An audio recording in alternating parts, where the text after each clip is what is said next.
L'histoire commence avec un homme nommé Mick, un ancien soldat qui mène désormais une vie tranquille. Ce matin-là, on le voit se préparer pour un voyage important, portant une pochette de documents et une vieille photo avec son frère cadet.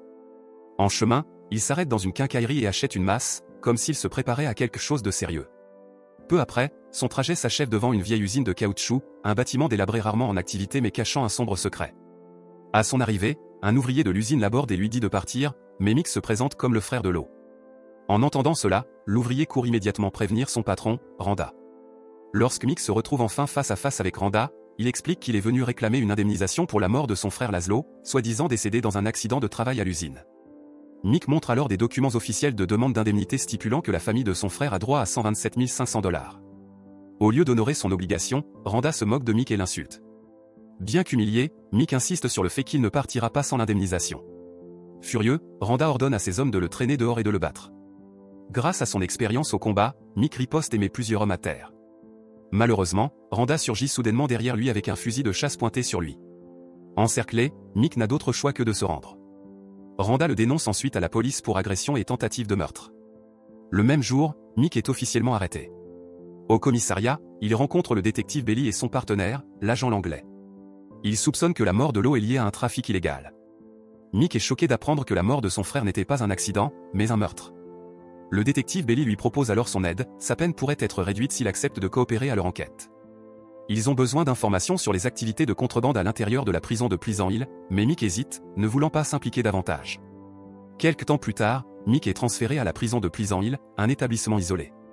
Comme tous les nouveaux détenus, il fait immédiatement face aux moqueries et à l'hostilité des prisonniers plus anciens. En entrant dans sa cellule, un autre détenu l'avertit de rester silencieux et d'endurer s'il veut survivre. Mick ne comprend pas le sens de ces mots. Peu après, un gardien ordonne à tous les détenus de retourner dans leur cellule car les portes vont être verrouillées. Cette nuit-là, Mick est sorti de force par 3 gardiens de nuit.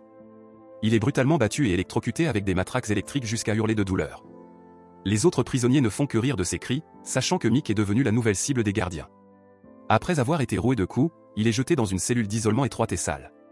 Le lendemain matin, Mick reçoit la visite de la directrice de la prison, une femme appelée Wardan.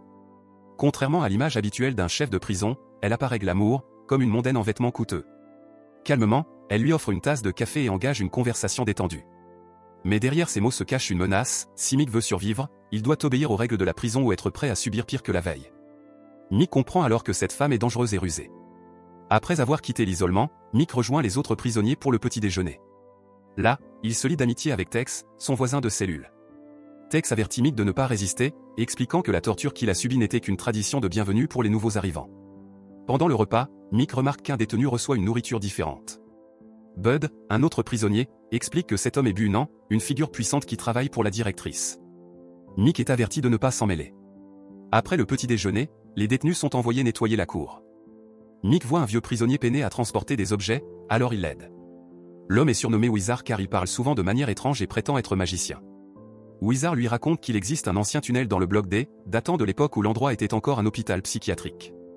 Le tunnel servait à transporter les corps et mènerait directement à la forêt environnante. Selon lui, quiconque parviendrait à y entrer pourrait s'évader. Malheureusement, les autres détenus rejettent l'histoire comme un non-sens. Lorsque la cloche sonne, les prisonniers ont 15 minutes de pause dans la cour. 2 groupes s'affrontent. Un prisonnier musclé s'avance, défiant Bunan en duel. En tant que maître du bloc 13, Bunan accepte avec assurance. Le combat commence, mais le chaos éclate lorsqu'un des hommes de Bunan attaque soudainement avec un couteau. Une énorme bagarre éclate. Une véritable émeute.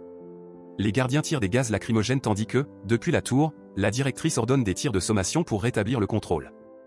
Le lendemain, alors que Mick travaille dans l'entrepôt avec son partenaire Greenhorn, un sac tombe et son contenu se répand. À l'intérieur se trouvent des marchandises de contrebande. Il les recouvre rapidement avant que les gardiens ne remarquent. Peu après, Mick reçoit un appel secret du détective Belly. Celui-ci lui demande s'il a trouvé quelque chose. Mick répond prudemment qu'il a découvert un trafic via les livraisons de l'entreprise de Randa. En entendant cela, Belly promet de plaider pour la libération conditionnelle de Mick. Mais de l'autre côté, chacun des gestes de Mick est surveillé par la vidéosurveillance. La directrice apprend la communication secrète et comprend que Mick a été arrêté à cause de Randa, son partenaire dans les affaires de contrebande. Furieuse, elle se rend à l'usine de Randa pour l'avertir de ne pas agir sans son approbation. De retour en prison, le terrorisé Greenhorn tente de fuir les gardiens sadiques, mais il est attrapé et électrocuté avec une tension extrême jusqu'à mourir sur le coup. Son corps reste au sol toute la nuit avant d'être emporté le lendemain. Alors que les autres prisonniers vont au petit déjeuner, Mick est contraint de nettoyer le sang de Greenhorn. À ce moment, la directrice s'approche à nouveau, lui proposant un marché. Elle lui promet d'alléger sa peine s'il travaille pour elle. Mais il est clair que sa véritable intention est de l'intimider et de le soumettre, afin qu'il ne se mêle pas du trafic. Pour garder la stabilité, elle conclut même un accord avec Bunan, le chef du bloc, pour maintenir son contrôle. Même Bunan, connu pour sa cruauté, semble intimidé par ses menaces. Le jour suivant, Bunan provoque Mick en laissant tomber sa nourriture et en l'accusant devant les autres. Mick refuse de se taire et le défie avec audace, ce qui met Bunan en rage. L'un des hommes de Bunan se moque de Mick, mais ce dernier lui assène un coup de coude qui lui fait saigner la bouche. Tex avertit alors que Mick est désormais la cible de Bunan. En effet, alors qu'il travaille à l'entrepôt, Bunan attaque Mick. Un combat acharné s'ensuit. Mick manque de le vaincre en l'étranglant, mais la directrice apparaît et lance une chaîne métallique à Bunan. Armé, Bunan attaque à nouveau, mais Mick réagit vite en saisissant une planche de bois pour se défendre. Finalement, Mick étrangle Bunan avec la chaîne. Cependant, il choisit de ne pas le tuer, refusant de devenir un monstre comme Randa ou la directrice. Cette décision déçoit certains prisonniers qui espéraient la mort de Bunan. Furieuse, la directrice ordonne à son assistant d'enfermer Mick et Bunan à l'isolement. Peu après, un médecin entre dans la cellule de Mick avec une seringue. Mais avant qu'il ne puisse injecter, Bunan surgit derrière lui et le met à terre. Il s'avère que Mick et Bunan avaient secrètement planifié une évasion. Pendant ce temps, les autres prisonniers préparent une émeute contre les gardiens. Mick et Bunan se dirigent vers la chapelle de la prison à la recherche d'une issue, mais la porte est verrouillée et la clé est détenue par un gardien. Ils doivent se battre pour l'obtenir. Quand la porte s'ouvre enfin, ils découvrent avec stupeur une pièce remplie d'armes, de munitions et d'explosifs, normalement utilisés par les gardiens pour intimider les détenus. Alors qu'ils fouillent la pièce, un groupe de gardiens fait irruption. Bunan les affronte brutalement tandis qu'une émeute massive éclate dans toute la prison. Paniquée, la directrice tente de fuir avec son assistant, mais le sacrifie sans hésitation pour sauver sa peau. Pendant ce temps, Mick et Bunan continuent à franchir les obstacles, affrontant même le médecin encore en vie. Ils assistent aussi à l'exécution impitoyable de Wizard, abattu sans pitié. Déterminés à s'évader, ils atteignent la cour et s'affrontent aux forces du SWAT dans une fusillade intense. Alors que la situation devient désespérée, ils trouvent deux sorties et décident de se séparer pour aller plus vite. Bunan finit par découvrir une porte cachée menant au tunnel décrit autrefois par Wizard. Juste au moment où il allait appeler Mick, la directrice surgit pour le tuer. Mais Mick arrive à temps et lui tire dessus. Comme toujours, elle tente de s'en sortir avec de belles paroles, mais cette fois c'est inutile.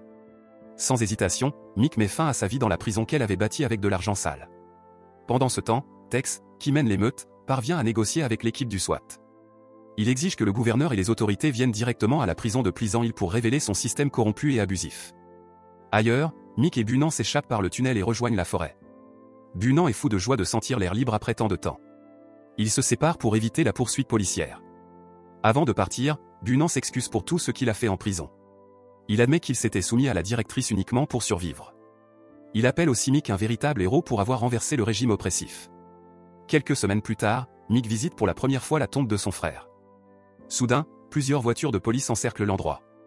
Mick panique en pensant qu'il sera de nouveau arrêté, mais le détective Belly et l'agent Langlais apparaissent, le rassurant en lui annonçant que son statut de fugitif a été levé. Grâce à son aide, la police a démantelé avec succès le plus grand syndicat de contrebande d'Amérique, et le gouverneur a accepté d'abandonner toutes les charges. Plus encore, Mick reçoit enfin l'indemnisation pour la mort de son frère, celle qu'il avait réclamée depuis le début. L'agent Langlais lui propose même un poste au gouvernement, mais Mick hésite, préférant se consacrer à sa famille. La scène finale montre Mick retournant à l'usine de Randa avec la masse qu'il avait achetée. D'un ton menaçant, il force Randa à avouer tous ses crimes, puis l'attache à une machine de broyage en marche. Enfin, Randa subit la punition de ses actes, et Mick venge la mort de son frère.